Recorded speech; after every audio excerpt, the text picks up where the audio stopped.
traveling south on 91. At that time, Connecticut State Police was advised, along with all local agencies attached to 91 South.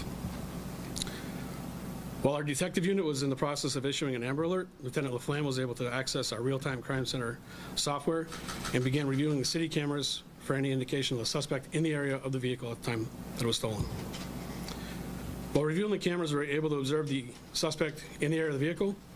A short time later, the vehicle then drove away. We were then able to track the suspect through his movements through the city cameras in the center.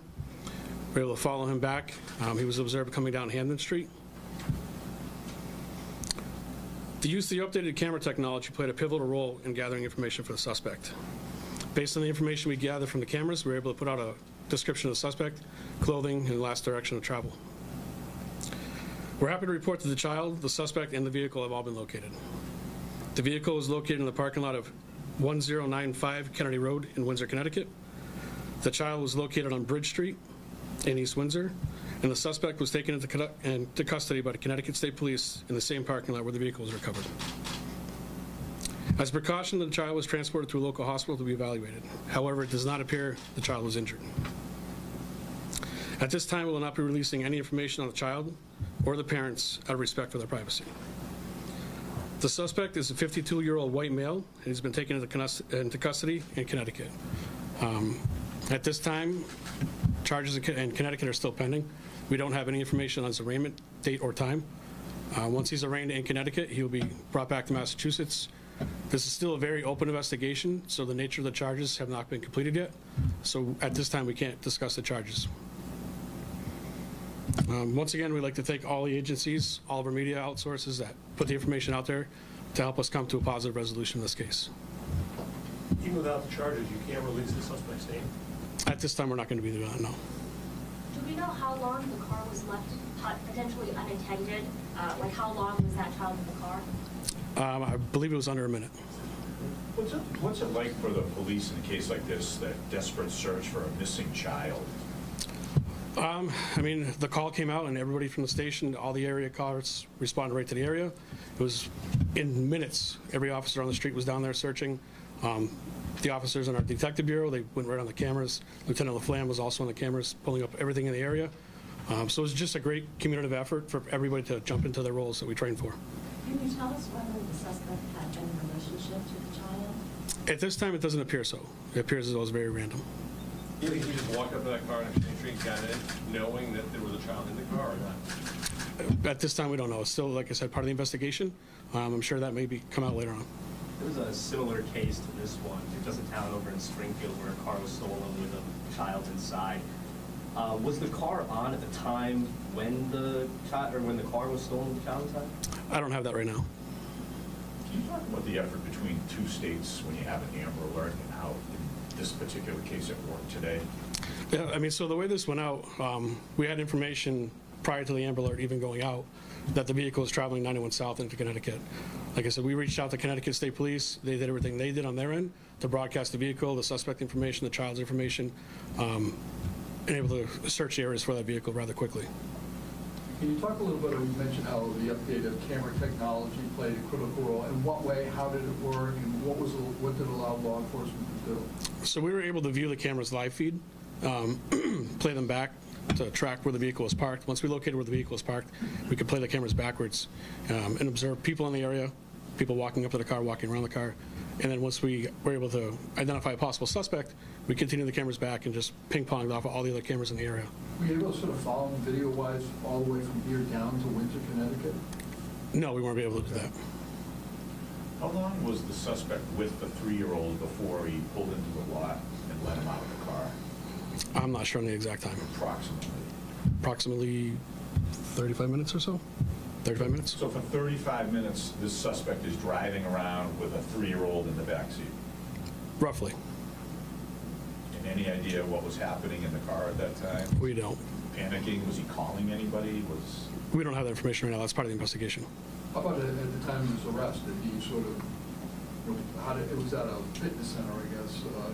What was his demeanor? Did he sort of realize that the gig was up, so to speak? You know anything about that? Yeah, so the arrest took place in Connecticut. I'm not privy to the information of what took place down there. I know that they took him into custody, and he's down in Connecticut right now for processing.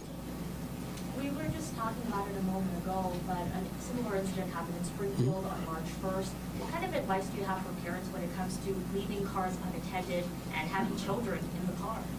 I mean, it's imperative, if you're going to your house for a minute, for a second, 30 minutes, whatever the time may be, take the extra time, take your children out of the car with you, lock your cars, be aware of your surroundings as well.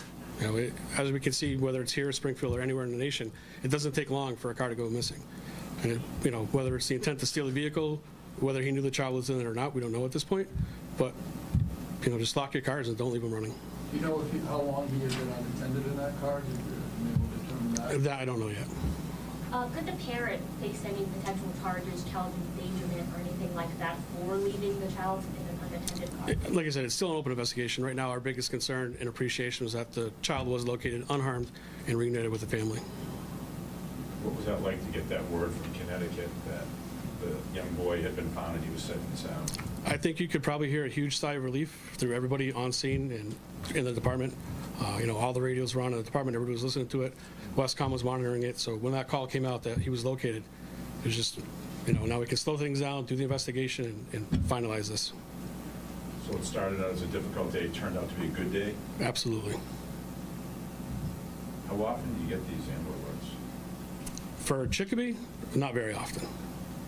But it's great to see that it went out, it did what it was needed to do, it alerted the people that needed to be alerted, and because of that, we had a good resolution with it. How much more complicated when it does cross state lines? You get a half a dozen police, law enforcement departments that are involved in a situation like this. It varies. It's just the cooperation we have between the states works out very well.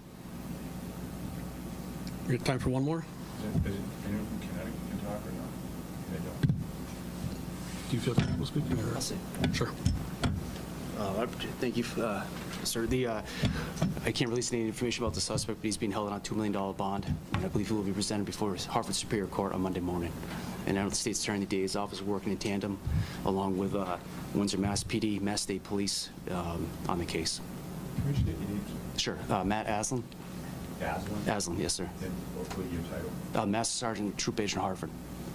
So can you just talk about from the Connecticut side Yes. of things?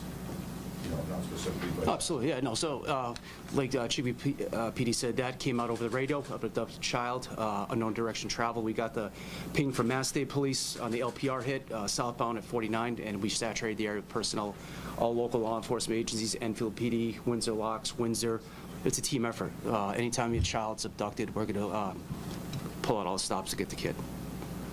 The officer mentioned that there was about 35 minutes that he had been with the child, dropped the child off.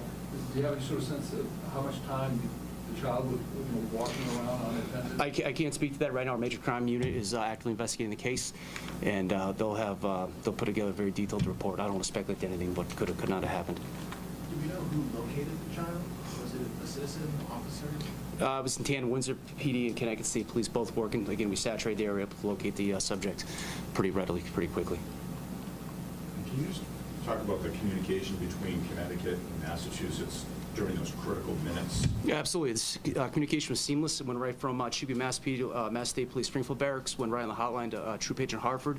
We bowled it to all the local PDs up in Connecticut, Enfield, Windsor Locks, Windsor, and East Windsor, and we were able to get the child quickly.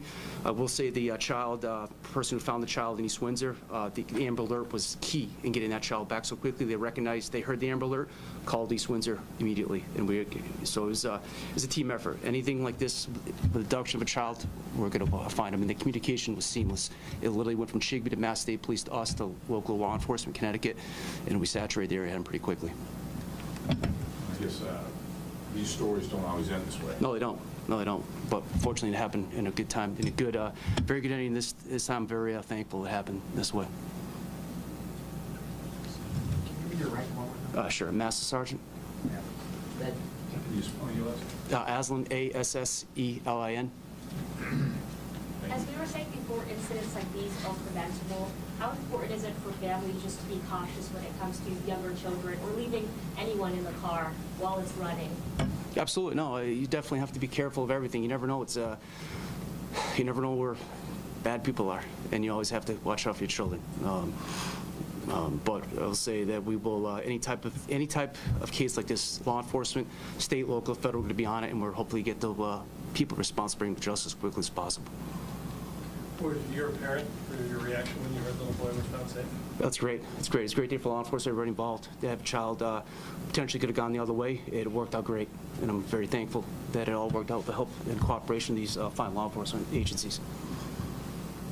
Good work, everybody. Good work. Good work. Yeah, great job, everybody. Thank you. Thank you guys for coming out. That concludes this.